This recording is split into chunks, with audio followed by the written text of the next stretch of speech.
Today's top stories. Iran's former president Mohammad Khatami said on Wednesday that he has never been a Holocaust denier, but argued that today's situation in the Palestinian territories was similar to the Holocaust and should also be condemned. In an interview with the Australian Broadcasting Corporation's Lateline television program, Khatami said, quote, "The Holocaust was a reality that happened in Europe, and in my opinion, it was a tragedy." He added, "And today any act similar to the Holocaust should be condemned, no matter where, whether it is an anti-Semitism happening in Europe or actions against the downtrodden people of Africa, in Palestine against the Palestinians, and anywhere that an act of genocide is happening." Khatami's visit to Australia had been the subject of controversy, as the Jewish community described him as a Holocaust denier, a sponsor of terrorism, and the former leader of a country that has called for Israel's destruction. Iran said on Friday that it has no plans to hold talks with the United States at a regional meeting today in Moscow aimed at bringing stability to Afghanistan.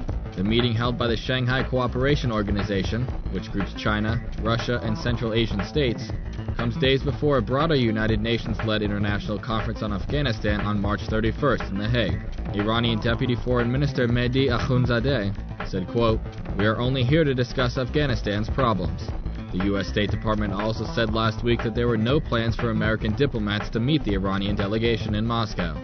Meanwhile, a U.S. official who spoke on condition of anonymity told the AFP today that Afghanistan could be a very productive area for engagement between Washington and Tehran. Akbar Hashemi Rafsanjani, head of the Expediency Council in today's Friday prayer sermon in Tehran, praised and endorsed the response of Iran's leader Ayatollah Ali Khamenei to U.S. President Barack Obama's recent overtures to Iran, and said that the U.S. should show its offerings of change through action rather than rhetoric. Hashemi Rafsanjani said, quote, "At the start of the new year, the American president sent a video message to the Iranian people and officials in which he said he was willing to talk to Iran, but some of his expressions were more telling than the message itself." He went on to say that if Obama wanted to talk to Iran, he should have avoided using words which implied that Iran supports terrorism and is after acquiring nuclear weapons.